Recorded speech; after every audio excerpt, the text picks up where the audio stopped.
Sa libadura.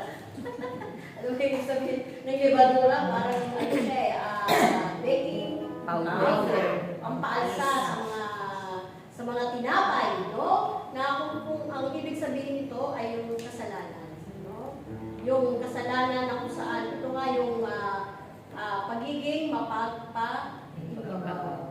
pagiging sabi nga ni Father, yung desire, no? Na kaya nga ang mga tao ay ano ba yung tatlong bagay na kinahuhumalingan or inaasam ng mga tao, no? Una, pera. Kalipanan. Pangalawa, kapangyarihan. No? At pangatlo, ano yun? Mga, yun yung kahalayan. No? At yun nga, ngayon, makikita mo sa Facebook. Maraming kahalayang nagagano'n. At yung latest ngayon, mga karumal-rumal na mga kahalayan, no? Kaya nga, para tayo sa Panginoon, talaga naman, no? Maaari kanyang gapusin, maaari kanyang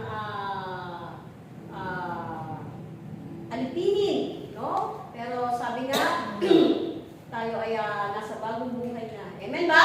May bagong buhay ka na ba? Amen! Binago ka na ni Lord, no? Dahil tayo lahat ay kawangis na ng ating Panginoon. Kawangis ba tayo? Amen! Kawangis na walang po! Sa ating Panginoon!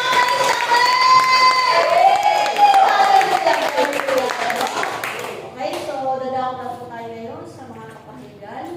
Sa unang kapahayagan, sa panalangin ng Espiritu Santo, na pagkakaloob ng ating ina sa Bagong Jerusalem, Inang Mirna, at sa interpretasyon ng Espiritu Santo,